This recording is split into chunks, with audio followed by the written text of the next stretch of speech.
Shalom. Shalom. Shalom Immanuel bagi kita semua. Tuhan Yesus memberkati kita.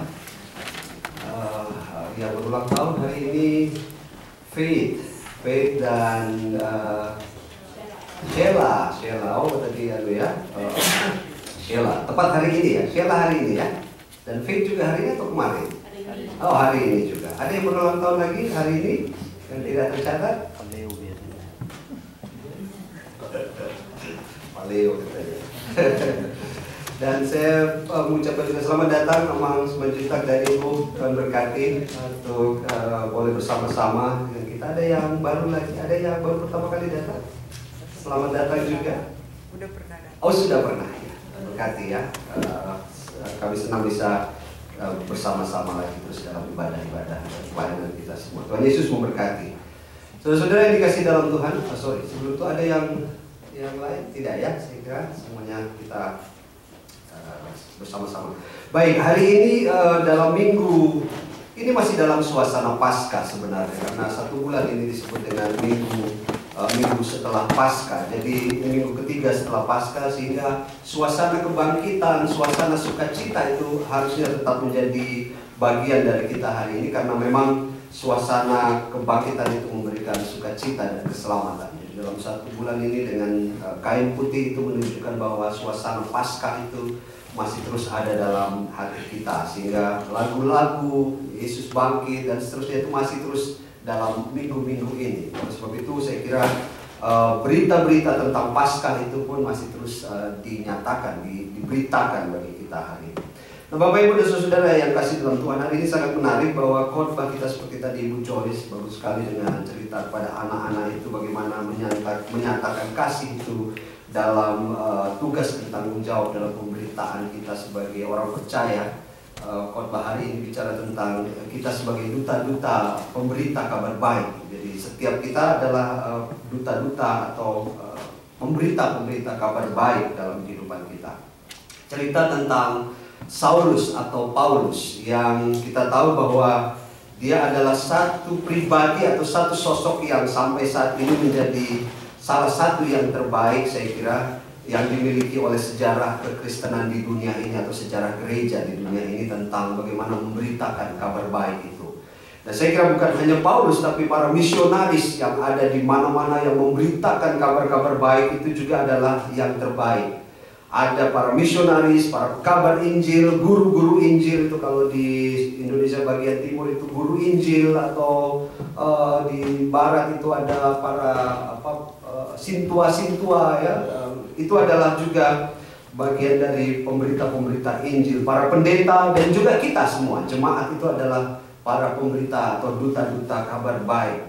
Nah, saudara yang dikasih dalam Tuhan, siapakah Paulus ini? Saya kira Bapak Ibu semua sudah sering mendengar tentang siapakah Paulus. Dia bukanlah orang sembarangan juga rupanya, karena secara pribadi atau latar belakangnya memang dia adalah orang yang menjadi tokoh penting di lingkungan Keyahudian pada waktu itu. Saya kira tahu kalau kita membaca teks-teks di Kisah Para Rasul, kita tahu bahwa dia adalah dari kalangan Farisi. Rupanya ini bukan orang-orang biasa juga, tapi dia dari kalangan Farisi, orang-orang yang dianggap sebagai teolog-teolog yang tahu betul tentang ajaran-ajaran Keyahudian. Jadi memang bukan orang-orang yang nggak tahu apa-apa tentang Alkitab ataupun sejarah-sejarah Yudaisme dan sebagainya, karena dia belajar di dalam pemahaman yang khusus oleh seorang guru besar pada waktu itu yang disebut dengan Gamaliel. Jadi rupanya dia serius sekali mempelajari firman Tuhan dalam arti Torah dan sebagainya itu dalam bimbingan seorang guru besarnya waktu itu yang bernama Gamaliel. Jadi Paulus juga sangat menguasai tradisi-tradisi dan penalaran mengenai Yudaisme. Jadi karena dia sendiri orang Yahudi, dia bukan hanya orang Yahudi lahir ya, tetapi dia adalah orang yang menguasai tradisi dan penalaran mengenai pemahaman Yudaisme itu. Dan dia menguasai bahasa Yunani, dia dibesarkan dalam tradisi Helenisme. Tradisi Helenisme itu adalah satu tradisi percampuran budaya-budaya yang terjadi, di mana Yunani adalah bahasa Yunani, itu adalah bahasa yang dominan di sana. Dia ada dalam tradisi-tradisi yang demikian, dan juga menguasai bahasa Ibrani yang karena dia sendiri adalah orang Yahudi. Jadi Jadi saudara bisa tahu bagaimana namanya Saulus. Saulus dalam tradisi Yunani, tradisi Yahudi, tetapi Paulus itu adalah dalam tradisi Yunani. Jadi kelihatannya seperti dua nama yang karena dia bertobat kemudian dia mengganti namanya menjadi Paulus. Tetapi dalam satu pemahaman atau tafsir yang lebih baik, saya kira biasanya itu kebanyakan begini, orang itu biasanya punya dua nama yang hampir sama. Misalnya seperti seorang Tionghoa yang kemarin itu nama Cinanya demikian, kemudian nama Indonesia demikian. Saulus itu dalam tradisi yang dipengaruhi oleh tradisi Yahudi, tetapi Paulus itu dalam nama yang dipengaruhi oleh tradisi-tradisi Yunani. Saudara perhatikan, dua hal ini begitu lekat dari kehidupan Paulus. Kesimpulannya saya kira bahwa Paulus ini bukan orang sembarangan, baik secara sosial, tapi juga merupakan baik juga dalam konteks religius. Jadi dalam konteks sosial dia orang yang sangat berpengaruh. Dan mana kita tahu dia berpengaruh? Ayat yang pertama, sementara ia berkobar-kobar hati Saulus sementara itu berkobar-kobar hati Saulus untuk mengancam dan membunuh murid-murid Tuhan, ia menghadap imam besar. Saudara, kata menghadap imam besar ini tidak sembarangan. Menghadap imam besar itu hanya orang-orang yang berpengaruh. Kalau orang kebanyakan mungkin nggak bisa itu menghadap imam besar, kamu harus lewat imam-imam yang lain saja. Tapi dia langsung menuju, atau dia langsung berada, atau dia langsung mengarahkan dirinya kepada imam besar. Jadi saya kira Paulus adalah orang yang berpengaruh secara sosial maupun dalam konteks religius.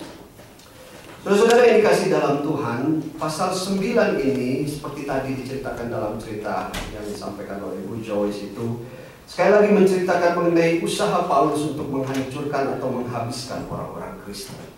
Jadi saudara, rupanya cerita mengenai orang Kristen yang dikejar-kejar, orang Kristen yang mau dibunuh, orang Kristen yang gerejanya dihancurkan dan sebagainya, itu bukan persoalan masa kini, tapi itu sudah mulai sejak awal itu sendiri.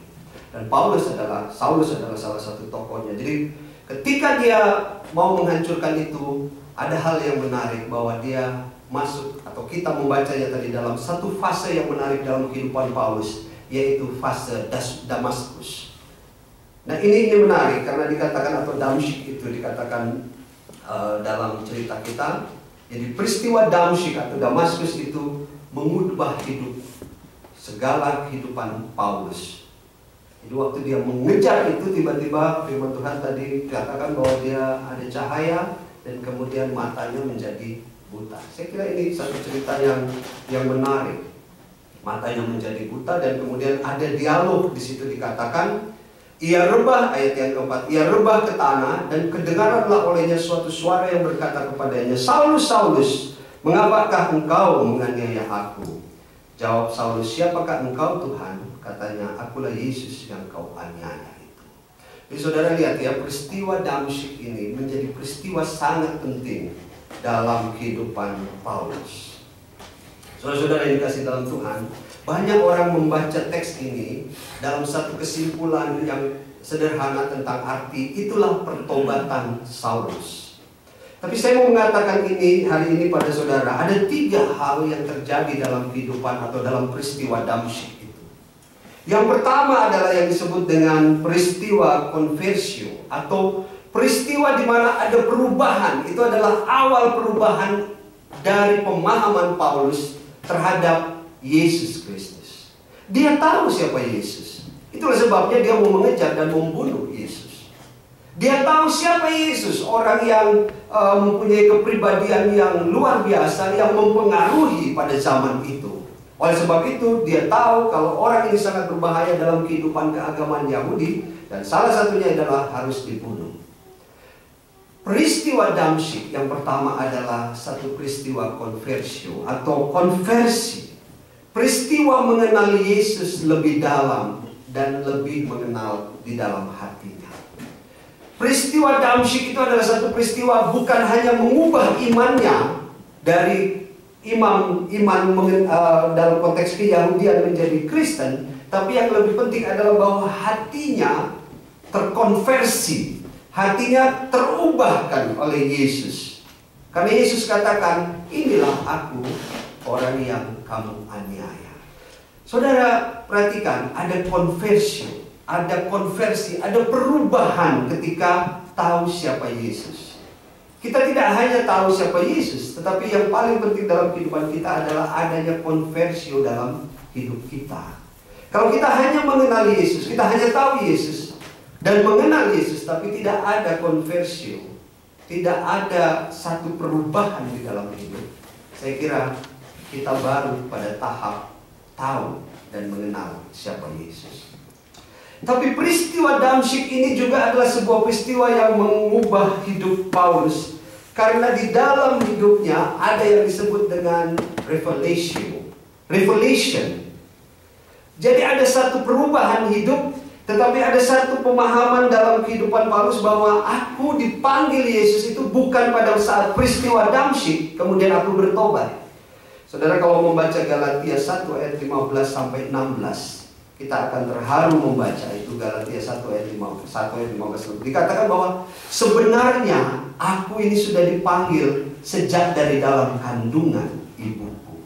Saudara bayangkan, seorang Paulus mengatakan bahwa aku bukan peristiwa Damsyik yang mengubah hidupku, bukan peristiwa Damsyik yang membuat aku melakukan konversio, perubahan, tetapi sejak aku ada dalam kandungan ibuku.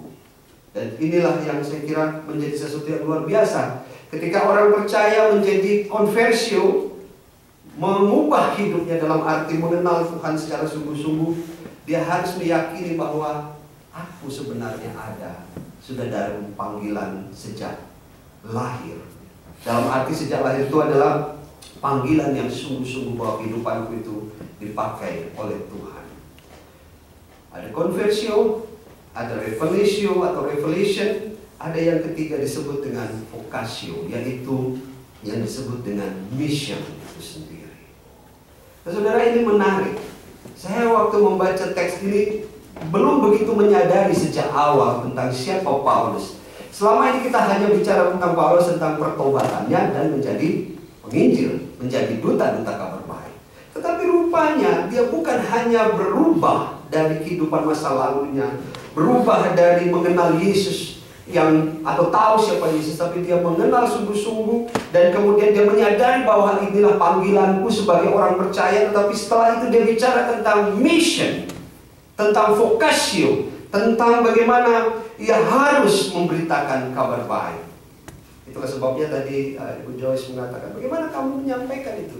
Anak-anakmu menyampaikan kasih dalam kehidupannya sehari-hari. Saya katakan dari awal, saudara dan saya adalah duta-duta kabar baik. Saudara, tidak cukup hanya sampai pada konversio, tidak sampai hanya pada revelation, pemahaman itu, tapi saudara dan saya harus bicara tentang kabar baik, memberitakan, menjadi duta-duta kabar baik. Saudara yang dikasih dalam Tuhan, saya begitu merenungkan ini dalam kehidupan kita sebagai gereja hari ini. Kalau kita mau bicara tentang Immanuel, saya selalu bilang salam Immanuel. Salam Tuhan beserta dengan kita. Kita Immanuel.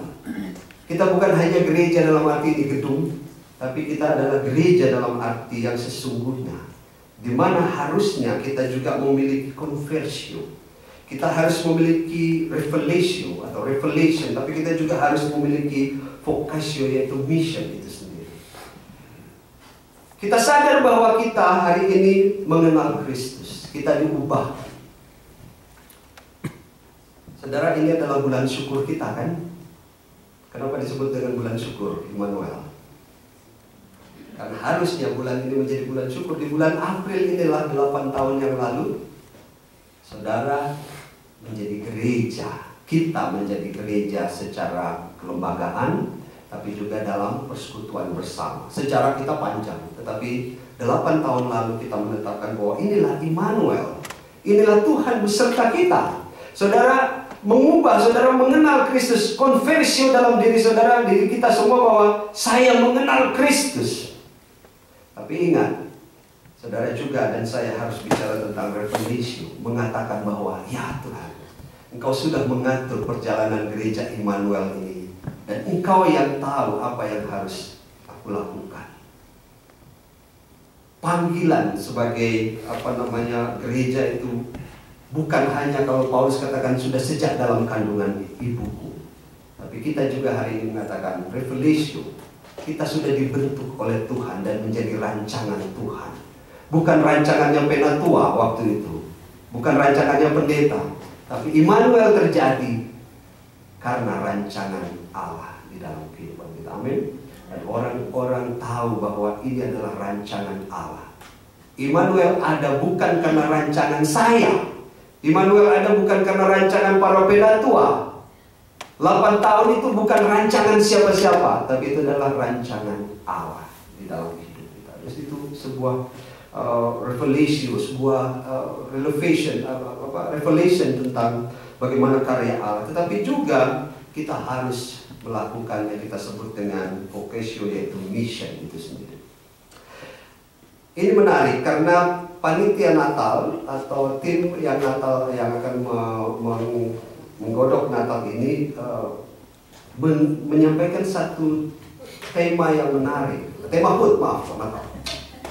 Ini Natal. Tema HUT itu adalah menarik sekali yang disebut dengan new creation. Wah, bagus ini ya, ciptaan baru. Jadi dari 2 Korintus 5 ayat 17. Jadi siapa yang hidup dalam Kristus, ia adalah ciptaan baru. Yang lama sudah berlalu, sesungguhnya yang baru sudah datang. Ini merupakan tema dari HUT kita. Saudara, new creation bukan hanya bicara tentang bagaimana fisik kita menjadi baru. Wah, kalau bisa kita bikin tambah ini, tambah itu, beli ini, bukan. Yang paling penting dari new creation itu adalah bukan fisiknya yang baru. Itu penting, tapi bukan segala-galanya. Tapi yang penting adalah pada visi bagaimana menjadi gereja di dunia ini. Bagaimana kita menjadikan Immanuel ini menjadi satu gereja yang visioner, menjadi satu gereja yang betul-betul harus selalu baru di dalam pelayanan-pelayanannya. Kita sebut kemarin dalam PA, dalam ibadah kemarin adalah menjadi gereja yang aktual itu. Mission kita adalah menjadi duta-duta kabar baik. Immanuel tidak hanya ada di dalam, tetapi Immanuel harus ada bersama-sama untuk memberitakan kabar baik itu. Berita yang disampaikan harus selalu baru, karena firman Tuhan selalu baru. Pendeta harus menyampaikan firman Tuhan dengan cara yang baru, dengan hal yang baru, dalam arti pengertian yang baru. Jemaat harus membaca firman Tuhan juga dengan pemahaman dan satu penalaran yang juga selalu baru. Dan itu hanya karena mungkin kalau kita dikuasai selalu dengan kuasa Roh Kudus dalam hidup kita. Tanpa itu kita akan selalu terjebak dengan kelelahan emosional kita. Dan kita tahu bahwa di dalam kuasa Roh Kudus Tuhan, yang Tuhan katakan, aku akan pergi, tapi aku akan meninggalkan Roh Kudus. Aku ada bersama-sama dengan engkau di dalam kuasa Roh Kudus. Dan gereja tanpa kuasa Roh Kudus adalah gereja yang mati. Dan hari ini kita belajar tentang itu.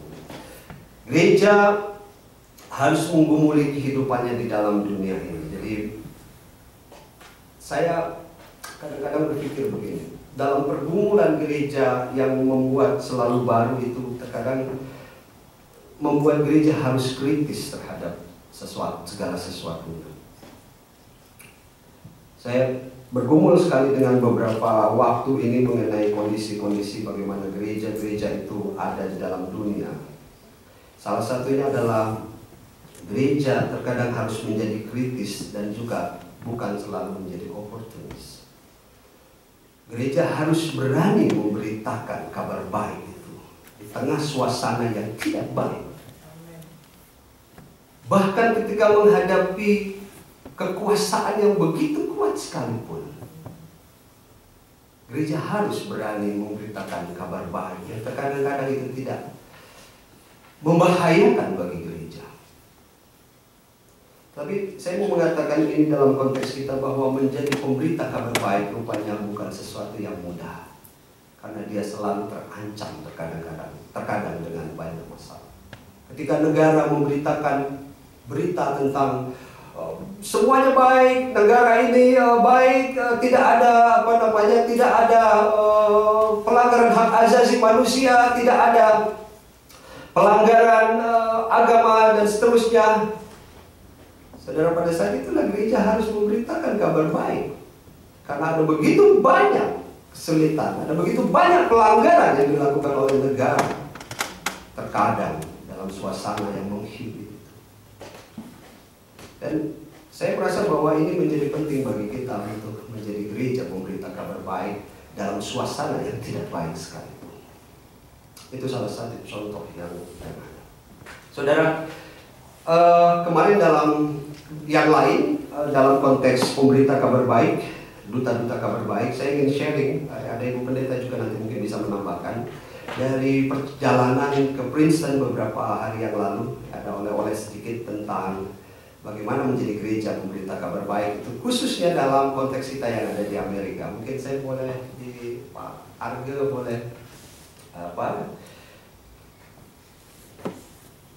Iya. Saudara-saudara, ini tugas kita. Ini bukan tugasnya siapa-siapa, tetapi rupanya ini tugas kita semua dalam konteks menjadi atau memberitakan kabar baik. Ini oleh-oleh dari Pastor Conference di Princeton beberapa hari yang lalu. Boleh lanjut? Ya.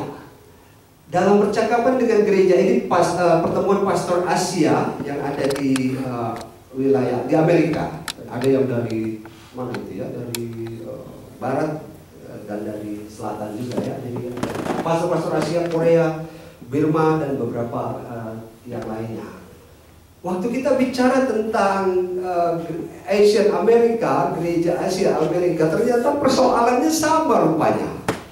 Bukan hanya persoalan kita di gereja Emmanuel ini, tapi rupanya persoalan next generation itu adalah persoalan semua di gereja-gereja imigran.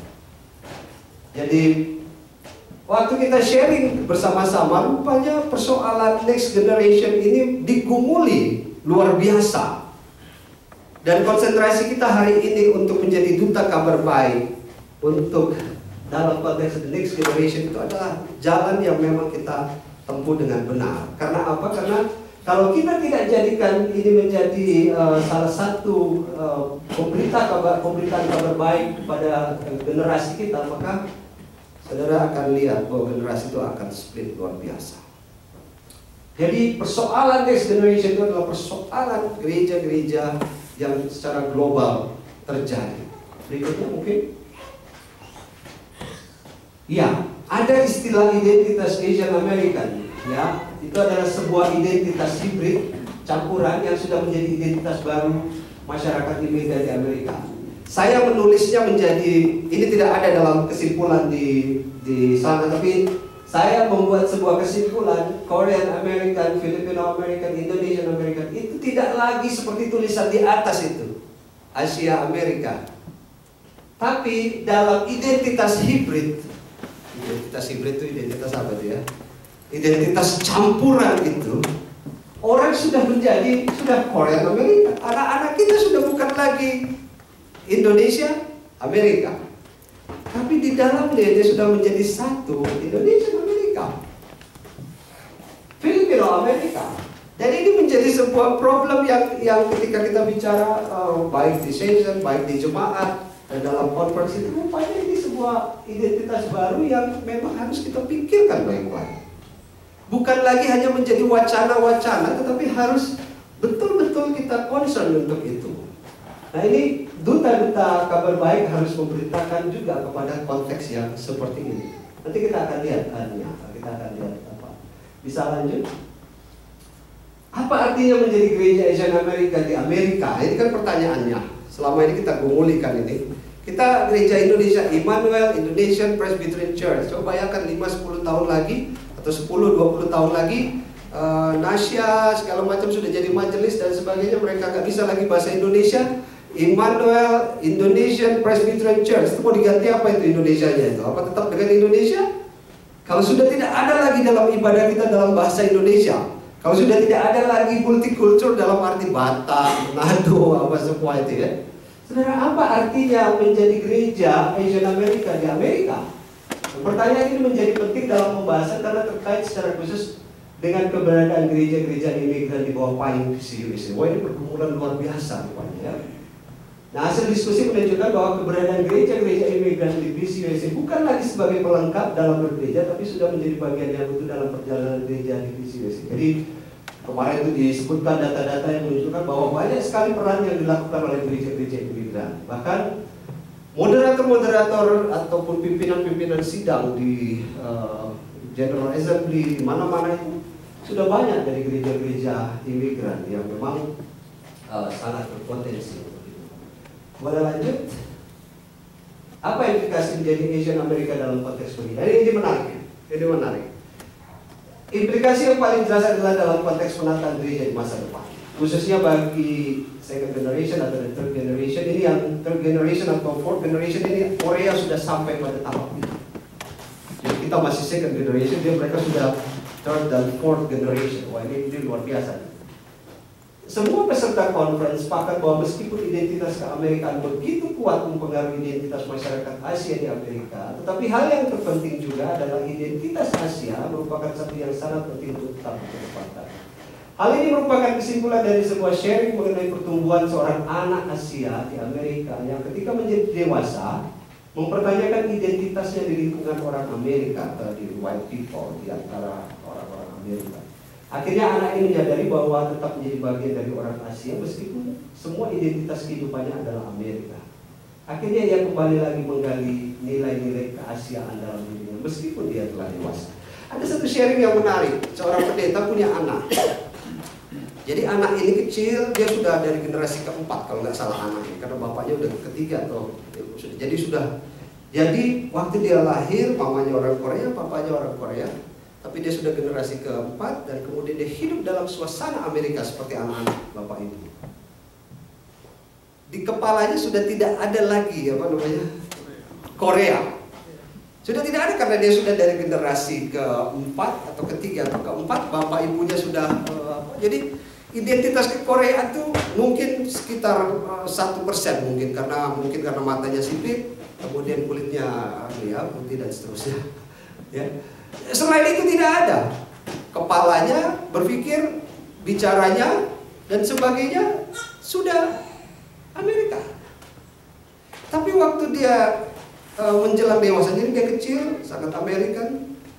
Dia besar, dia ketemu dengan orang Amerika, artinya dalam suasana sosial dan sebagainya. Hal yang menyedihkan dia hanya satu. Setiap kali dia bertemu dengan orang Amerika dalam arti white people, yang ditanya adalah apa? Dia tetap ditanya, kamu dari mana? Di sini membuat dia berpikir, saya ini orang apa? Saya ini orang apa? Akhirnya kemudian dia tanya sama papanya, dia tanya sama mamanya, dan tapi lama-lama dia menggali sendiri nilai-nilai itu. Akhirnya dia menemukan bahwa identitas saya tetap harus tergali dari identitas yang sebenarnya, yang awalnya itu ada. Dia mencari sendiri. Nah, syukurnya dia mendapatkan. Jadi ketika itu dia ditanya, I'm Korean American. Dia bangga dengan identitas Korea Amerikanya. Jadi bukan Amerika atau bukan Korea, tapi sudah menjadi sebuah hibriditas baru, yaitu Korean Amerika. Dengan dia memahami kekoreaannya dan dia memahami keamerikaannya. Ada dua hal. Yang pertama, syukur dia ketika menggali, dia dapatkan.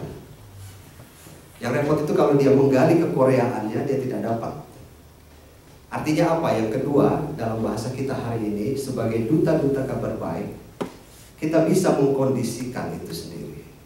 Ada dua cara. Yang pertama dia mencari sendiri, yang kedua adalah kita mengkondisikan kehidupan mereka itu untuk bisa mengenal. Sehingga dia tidak bingung untuk menjawab, kamu berasal dari mana. Itu saya kira menjadi penting, menjadi tugas gereja. Ini bukan hal yang main-main rupanya. Ketika kita bicara hari ini sebagai duta kabar baik dalam konteks ini menjadi sesuatu yang sangat penting. Mungkin yang terakhir ini. Ya, potensial untuk menjadi gereja imigran diharapkan menjadi gereja yang potensial bukan saja secara teologis, kontekstual, tapi juga hal-hal lain, keuangan, pendidikan, ekonomi, dan sebagainya. Yang lain masih ada. Akhirnya orang dalam pertemuan kemarin disimpulkan bahwa tema menjadi gereja yang multikultur menjadi pembahasan menarik karena semua peserta setuju bahwa tema multikultur harus mengemuka dan menjadi tema dasar dalam gereja-gereja imigran. Dan ternyata Indonesia mempunyai kekayaan yang luar biasa untuk itu, untuk di-sharingkan.